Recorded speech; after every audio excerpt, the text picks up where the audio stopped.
Hey, my name is Melinda Russell, and I am obsessed with telling the stories of women involved in motorsport, young and older, from all walks of life, currently involved in a wide range of roles or sharing their stories from the past. I'm a wife, mother of 4 adult children, and a mama of 16. In 2017, I was searching social media for a group dedicated to women in motorsports.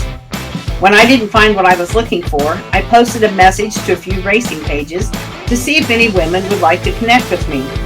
And now I have thousands of women and men who are part of the Women's Motorsports Network. As crew chief of the only media company dedicated to women in motorsports, I work from wherever my travels take me, publishing this podcast, the Women's Motorsports Network News online magazine, and Let's Talk Racing Live, my social media show. You will hear from women who share their stories from the grid of life, how they manage the messy and memorable moments of family, work, and racing. You will hear their tried and true secrets of success, and many other topics like friendships, family, hardships, and heroes that women deal with to balance the seasons of life.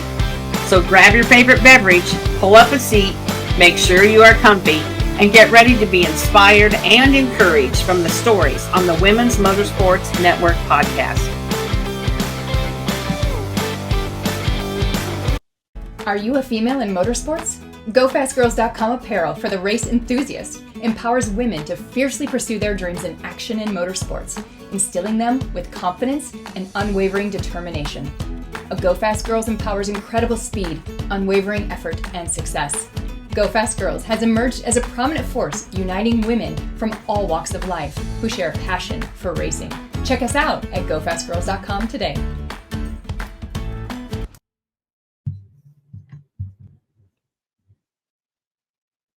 Hello, everyone. This is Melinda Russell with the Women's Motorsports Network.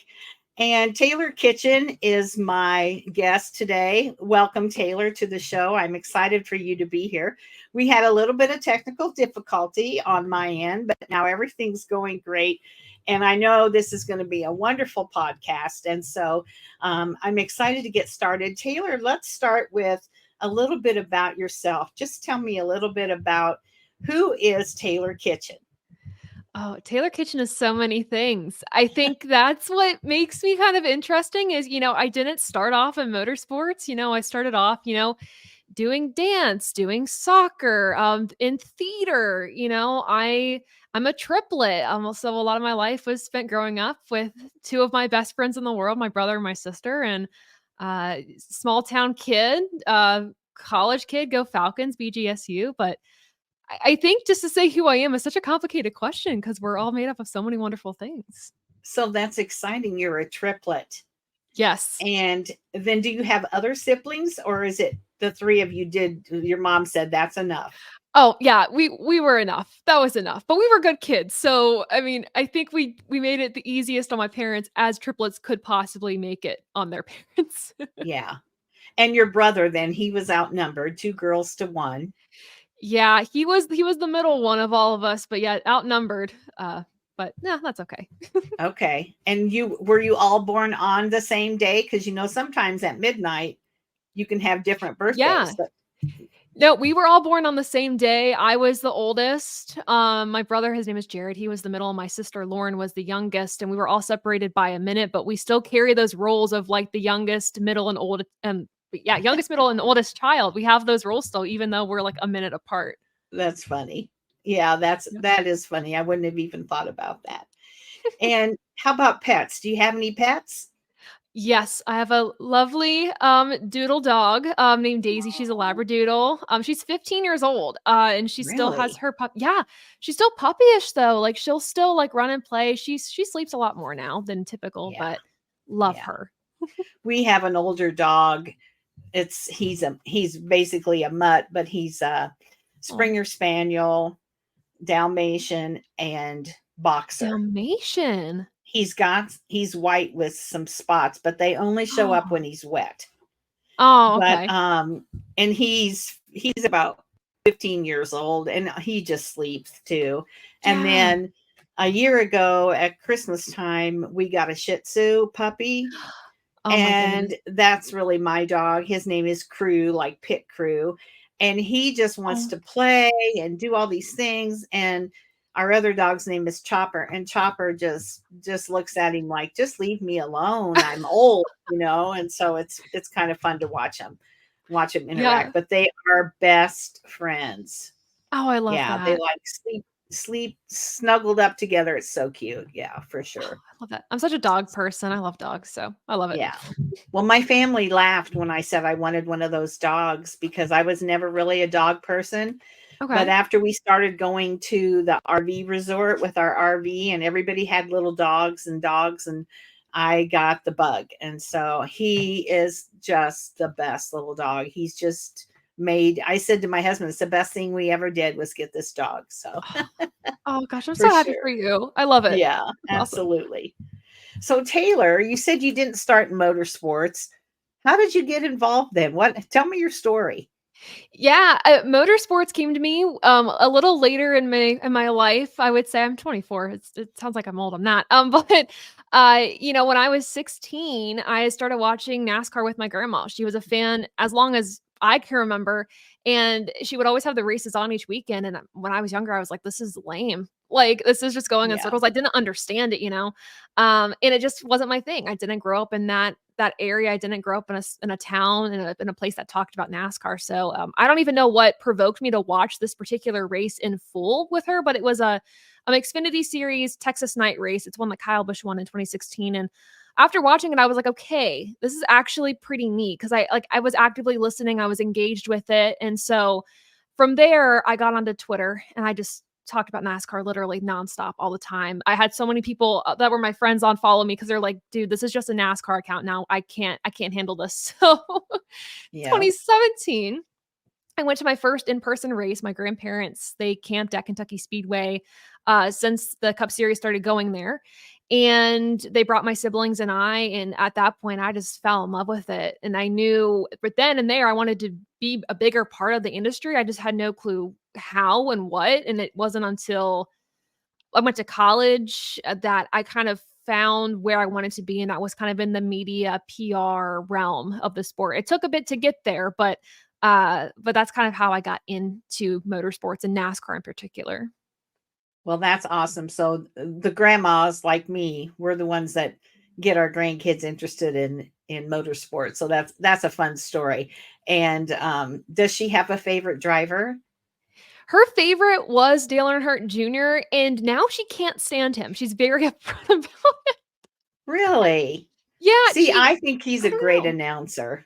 Oh, I do too. And I know some people don't, but I think he brings that needed excitement. Like, I know you have that level of like, you need to stay professional. Like, you can't have the fan side out, like when you're like in the profession. But I think when it comes to announcing, you kind of have to have that fan side in you. Yeah. You have to be so eager and have that enthusiasm. And that's what Dale Jr. brings to the booth. And I think that's part of why my grandma doesn't like him anymore. She feels like he's too like, it's the Dale Jr. show and she doesn't like it. Kind of like Denny Hamlin, it's like the Denny Yeah. show and it's just, but I love Dale Jr. So, I do too. And honestly, when he was a driver, I didn't dislike him, but he wasn't necessarily my favorite. mhm. I liked NASCAR, but he's my favorite announcer. And now that Kevin Harvick started announcing, he's very good. He's So I think the awesome. drivers, yeah, those drivers, the more relevant, more up to date that drivers are really good announcers. So I've enjoyed Mhm. both of them for sure. So Absolutely.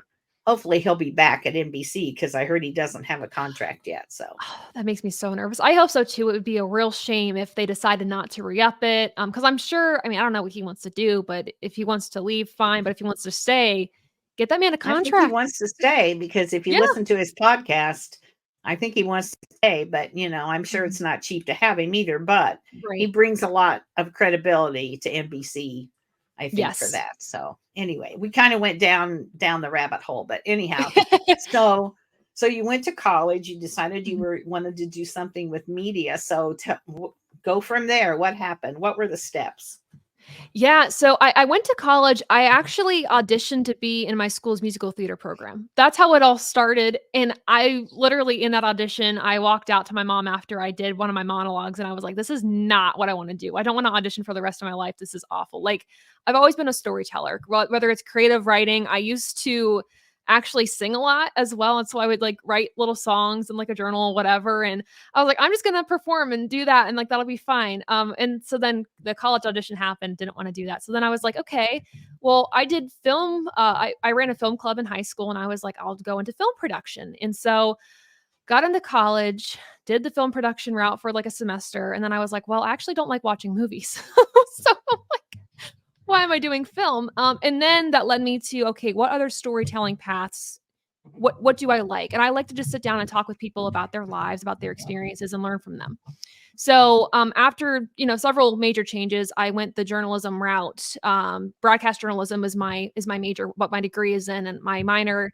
I was able to create based off of my passions and what I really wanted to do, and my college was really good at forming that. It was sports media, sports issues and media management. There we go.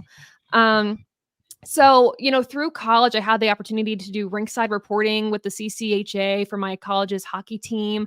Had the opportunity to do radio broadcasting, which I adore. I love it. I don't think I have a voice for radio, but it was still so much fun, and running the board. And I really was able to make the most out of my college experience, especially in an area where NASCAR just isn't there. Toledo Speedway was, an hour or so away, but with me who had like no car my first few semesters of college, like I couldn't really go anywhere. So, but from there, I just kind of did my own thing, and I was encouraged to do my own thing with my show Above the Yellow Line, and uh, everyone was super supportive. And I came out of college with, a few like part-time jobs that are kind of full-time within hours, and I just kind of took the leap of faith, and here we are.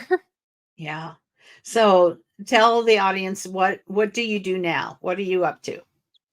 Yeah, right now, so back in 2021, I know I'm all over the place time-wise, but I started my show Above the Yellow Line, which originally was Motorsports Media Your Way, a show by a fan for fans. And it was just me wanting to create something with a different voice every time I looked on YouTube. And this is not a diss to like the male content creators out there at all, because y'all make some great stuff too, but there weren't a lot of female voices in the content space for NASCAR. There weren't a lot of younger fans. I was newer at that point, and I just wanted to be different. I wanted to create my own community. I was trying to get my life back together after being really sick for like a year and a half, and I left college, and I was like, I need something to form community. So Above the Yellow Line became that for me. And since then, we've expanded. We do live streams, recaps, and everything in between. So I have the content side. I work with tobychristie.com to bring them content as well. And I do ad track reporting, which is awesome. Beyond that, though, if that already isn't enough, I also do things behind the scenes. I'm currently working with 2 driver development companies. I work with about 6 drivers, helping them with their marketing, PR, communications, and social media strategies. So kind of all encompassing, and each role kind of helps each other. I think I gained a lot of insight from like the PR and those roles to help me kind of in my reporting and understanding the industry better, and vice versa. So an all inclusive, encompassing, I should say, kind of media background in the sport. Yeah. So I ran across, I think it was either LinkedIn or Facebook. I'm not sure where I saw you first, but I love the title Above the Thank Yellow you. Line, because it, some people, if they don't know anything about motorsports, maybe wouldn't get that. But Mhm. anybody that follows motorsports would know that's has something to do with motorsports. And so I started, following you and what you were doing. And so you're right. There's not very many women, especially like that do podcasts about motorsports. There's Mhm. you, there's me, and there's maybe a couple others somewhere along the line. But it's mostly guys who maybe have a woman on periodically. I mean, we have a lot of women who are pit reporters Mhm. or broadcasters, on Fox or for NBC or whatever. But I was interested in following you because I felt like we kind of had the like-minded thoughts about what we needed to do. And so I've enjoyed following you. What's your favorite part about what you do? For me, quite honestly, it is that interaction with the community. I love storytelling, and that's obviously a big part of it. If you're not in this for the storytelling and really wanting to help promote and better the sport through that, like this probably isn't the route for you. You're not in content, maybe you're in content creation for fame, sure. I'm in it because I love sharing stories. And I love the community and the collaborative aspect of content and journalism. And so I don't know. It's just it's such a weird space to be in content-wise now within just how the sport is and everything's evolving, but it just I'm in it because I like the storytelling, and that's where you kinda have to Mhm. come at it from. Yeah, and that's totally where I came from. I owned a weekly newspaper 20 years ago or more, and when I lived in West Central Illinois, and we covered two little towns. We covered their school and their sports, and just news of these two small towns in Illinois. Um, and I loved it was human interest stories, and that was my Yeah. favorite thing to do, was to write those stories. And so when I got involved in motorsports, and I decided I was going to print a magazine because I had done this newspaper, and I thought, I wanted to change. I was in the accounting field for a long time, and the company I was working for closed.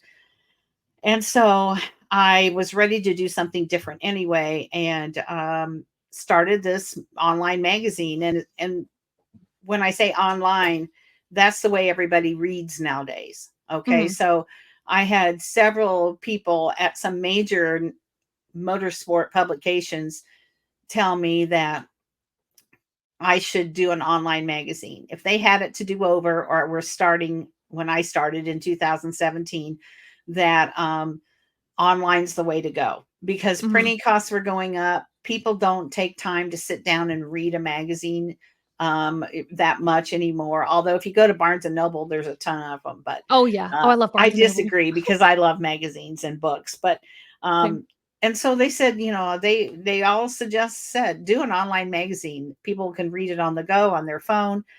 And so that's what I did. So in 2017, that's what I started, was the Women's Motorsports Network News. And then some friends of mine did a show, and they didn't call it a podcast, but they did a radio show, and it aired on Facebook. And they asked me to interview a woman on their show. And so I did that. And it was a very popular segment. So then they were like, you should really have your own show. And that's how this podcast Oh, that's started. awesome.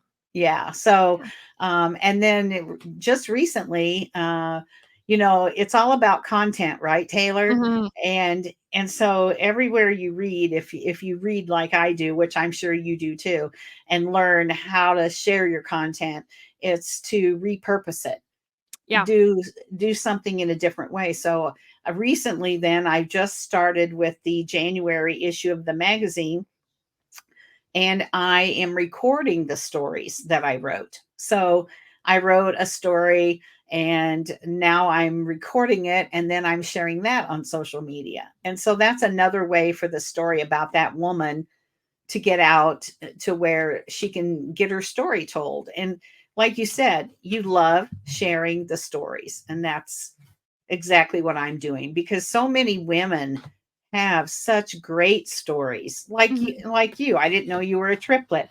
I didn't know that you did all these other things, and how you got to where you are now. And so we all have a story, and the women that I interview, they may not be famous.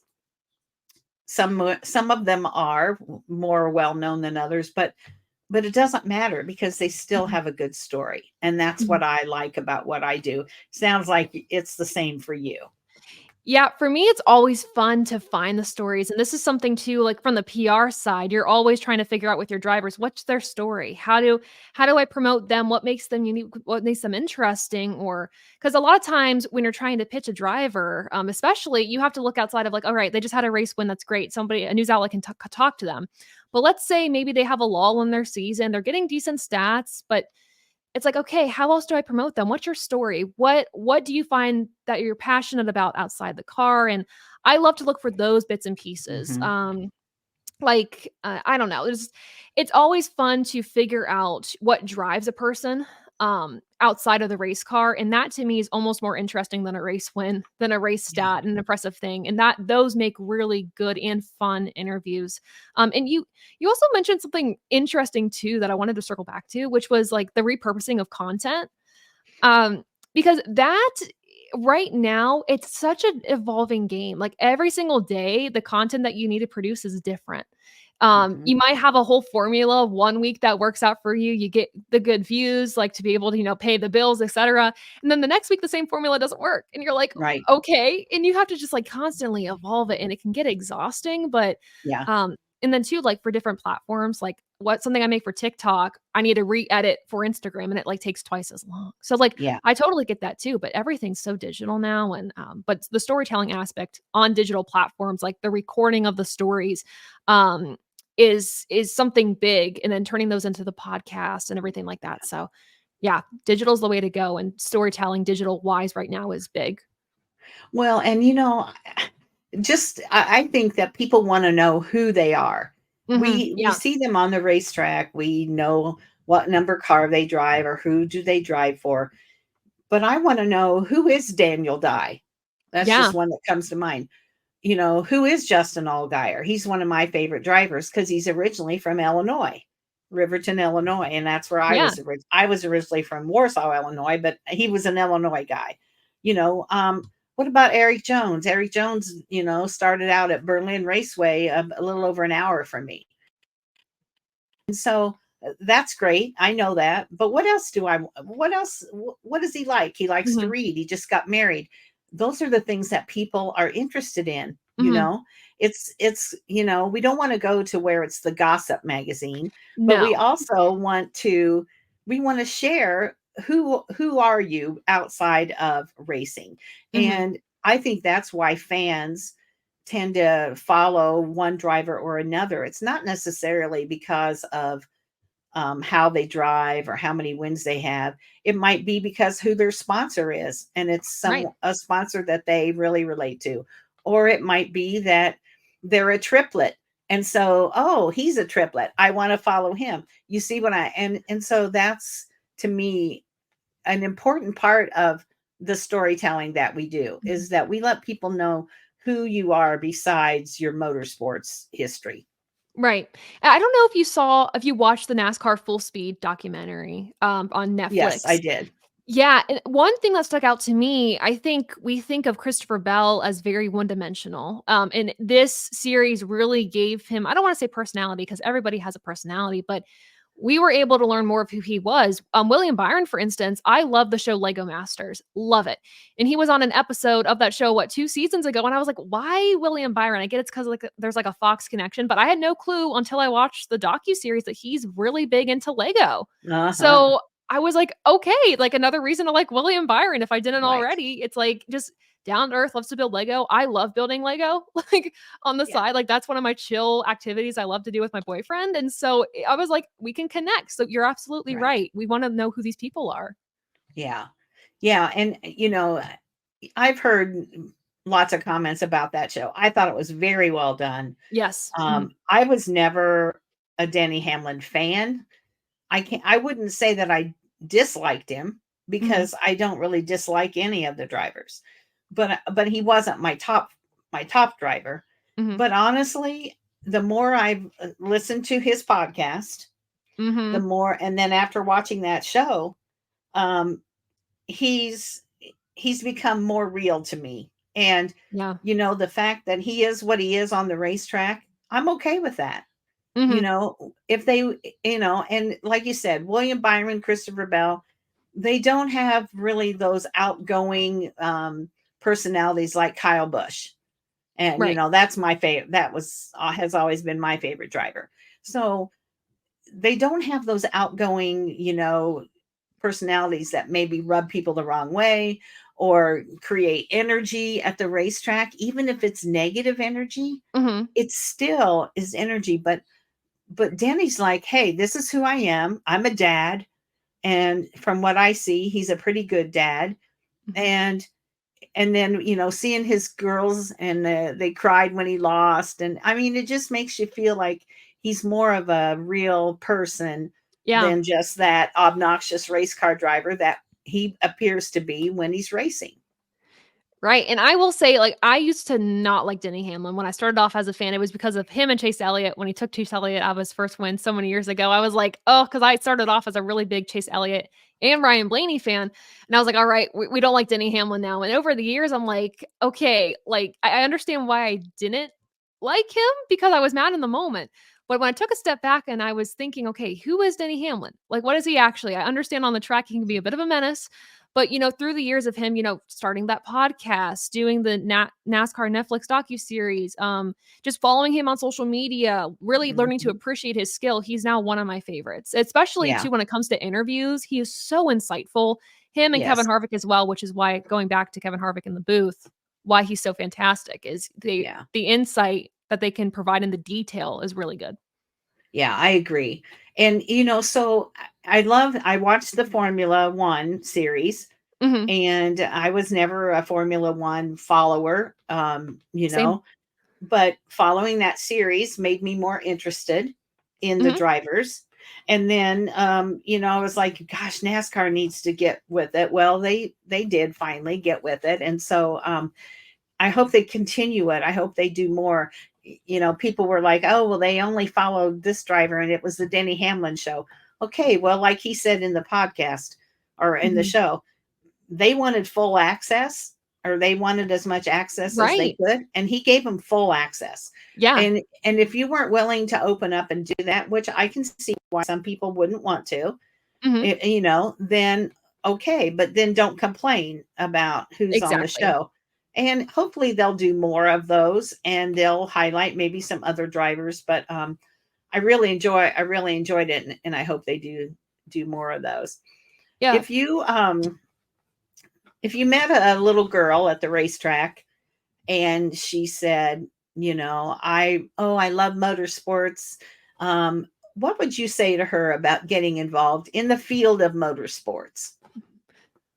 Honestly, I would probably say just, I mean, I would obviously ask, like, what are you passionate about? But it's just start. There's so many people that feel like they have to have a game plan or they have to have the right equipment or the right, like, skill set or anything like that. I mean, when I got my opportunity to work in PR and marketing, I had 0 marketing experience prior, and the only and first press release I wrote before that moment was in college as an activity, and the reason I got those opportunities, though, is because I show that my work ethic and my hard work and my determination is second to none, and if you just put yourself out there and you make the right connections and you work hard and you're willing to learn, you're gonna get to where you wanna be. You just have to believe in yourself. And that's the big thing too. I would just say believe in yourself. There's a lot of people out there, especially women in motorsports or women in any field really, that feel in a male dominated field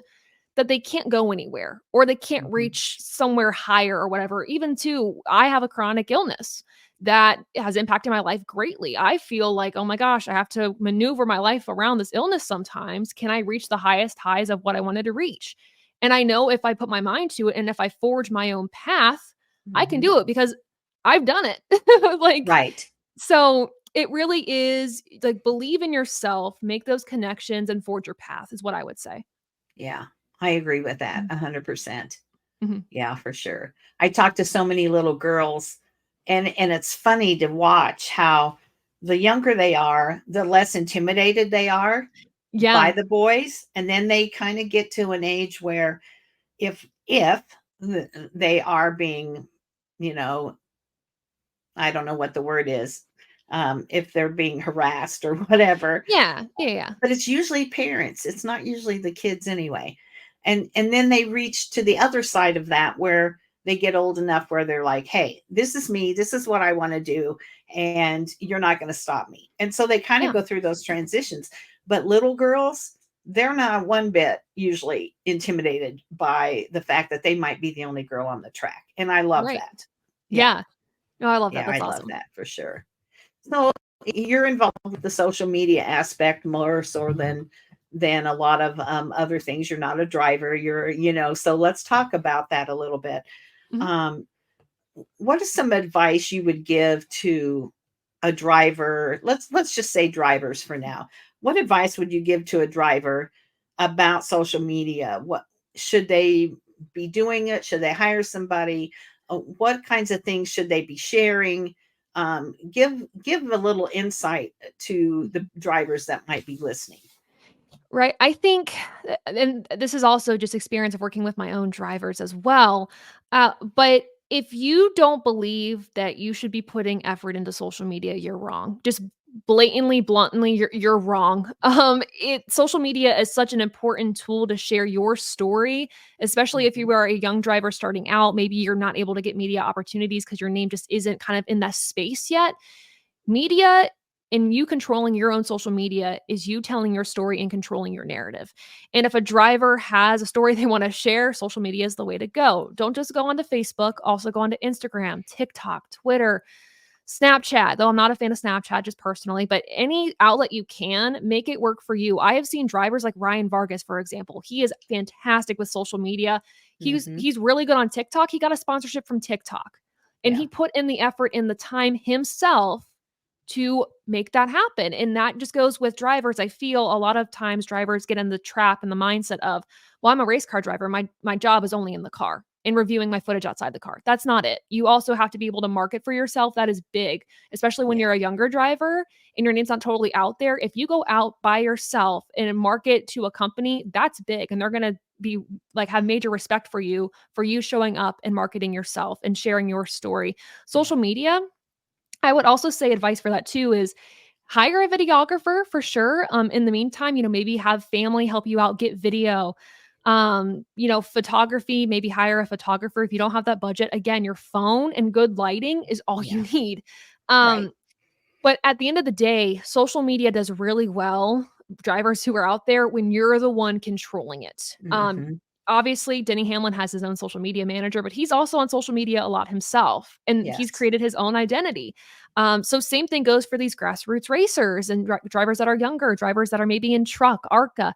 Um, if you're the one posting your stories every day, posting updates, posting personal content, again, goes back to sharing your story and sharing more of the personal side of who you are so people can connect to you. Sharing, like, Mhm. I go to the gym once a week. Here's a workout that I do. Or, hey, I just got a new dog. My dog's going to travel with me to the track. Here are our adventures. Like, that's fun, right? Yeah. Yeah. So it really is be consistent, show your personality through your social media, but do social media. Like it's not negotiable. You have to do social media to get somewhere now, especially to provide values to your partners. I 100%, 1,000% agree because and I think the younger you start building your brand and promoting yourself, Yes. the better you are. Yes. So, like I said, I've interviewed a lot of, I call it little girls, 6 years old, 7 years old, 10 years old, and some of them are just amazing at how Yeah. they promote themselves. And those are the names that I remember, and those are the names that other people remember. And find a little bit of a niche in Yeah. your social media. Mhm. It can't be just that you're a driver, because there's thousands of Yeah. women that are drivers. Okay. What else is there about you that sets you apart from everybody else? And Mhm.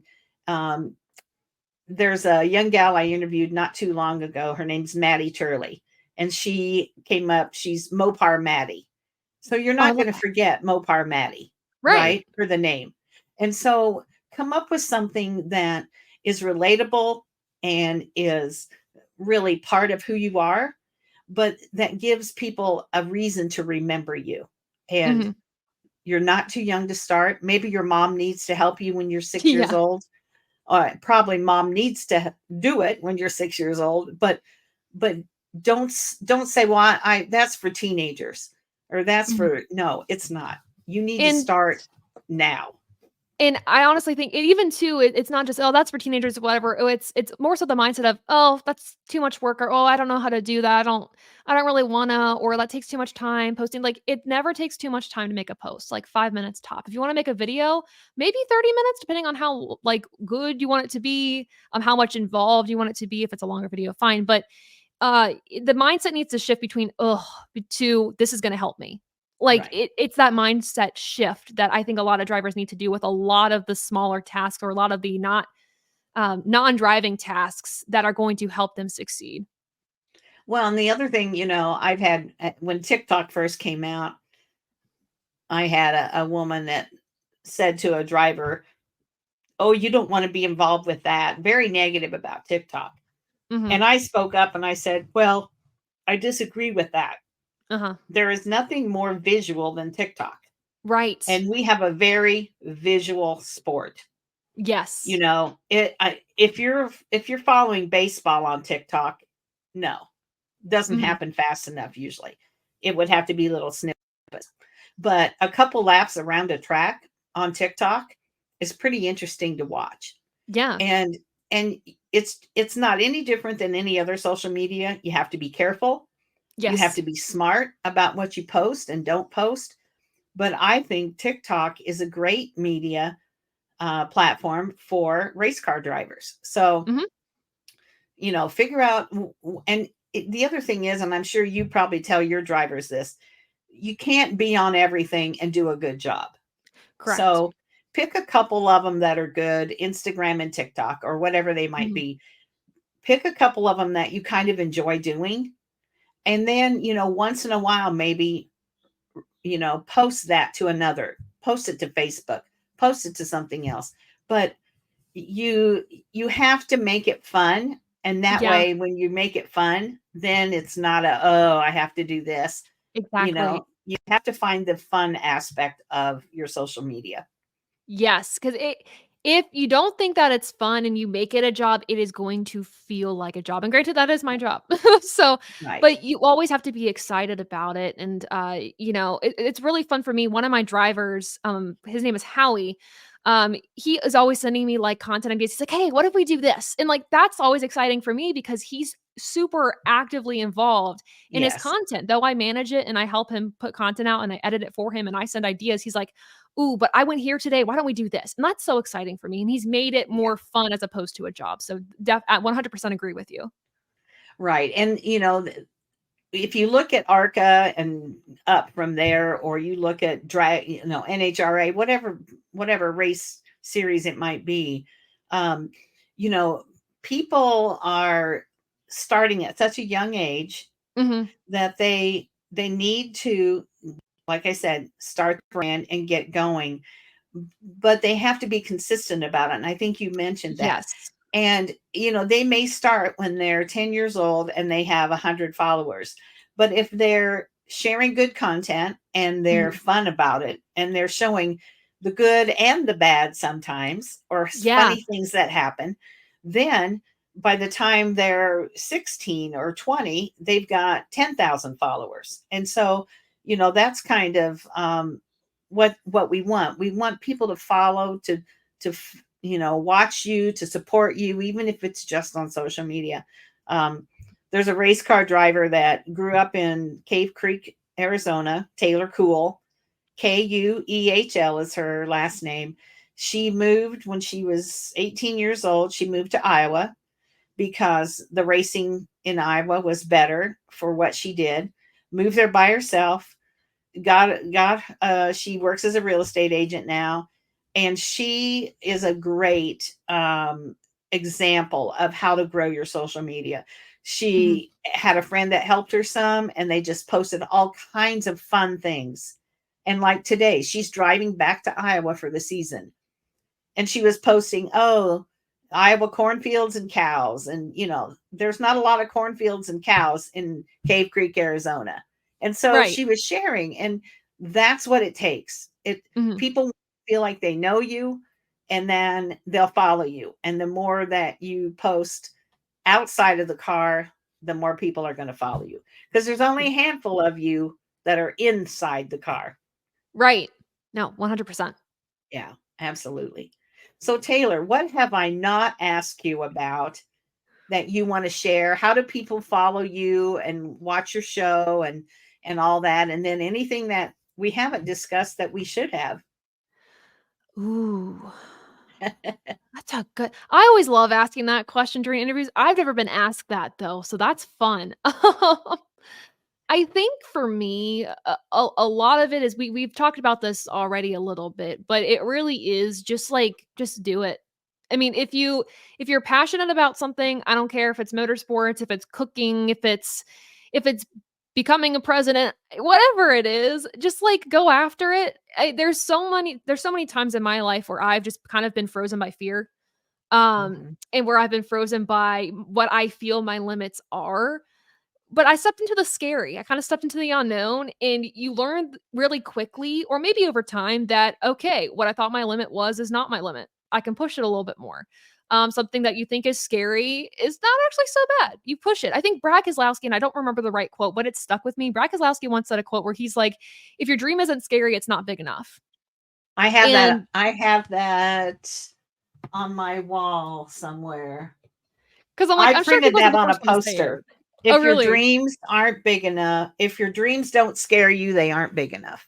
Yeah. And like I know Brad's probably not the first one to have ever said it in life ever, but when he said it in an interview, I was like, "Oh, I think this is cool." So I always kind of try to measure myself with that now. I'm like, "Okay, where's the dream? Am I achieving it? Can I go Yeah. bigger or not?" Like, so I mean, it really is just start somewhere, make those connections. But like just don't be scared. You're good. But yeah, so that's like the final closing thing I just wanted to leave off with. But to find me, I'm on all social media platforms. Look up at underscore Taylor Kitchen underscore. I believe that's TikTok and Twitter. And then at above the yellow line on literally every other platform. Above the yellow line.com is where you can find all of the social media platforms in one place, all of our content, more about me.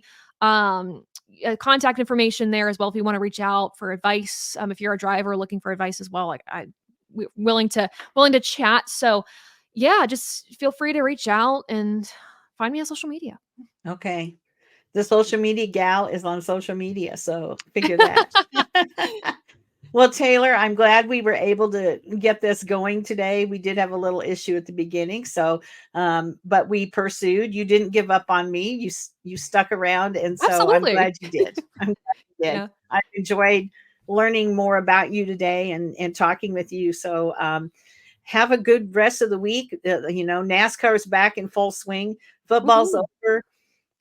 That time between the Super Bowl and NASCAR is hard for me. I'm ready for the racing to start, and it won't be long. It'll be starting here in Michigan, I hope. So um, have a good season. If I can ever do anything to help you in any way, I would be happy to. And it was really fun getting to know you better today.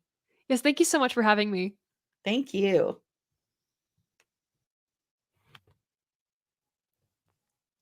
Serafina Safety Apparel protects women better. They offer superior, leading edge protective apparel for women who refuse to settle for what has been and accept the status quo. Their goal is to provide the customers with relevant products and the assurance that the total body protection system provides extra time to escape the dangers of on the job hazards. Serafina Safety Apparel offers premium, next generation flame resistant apparel that is disrupting what has been and revolutionizing what's next for women working in industrial, military, fire service, motorsports, and more. To learn more, give Kelly a call at 1-800-946-0897. That's Serafina Safety Apparel at 800-946-0897.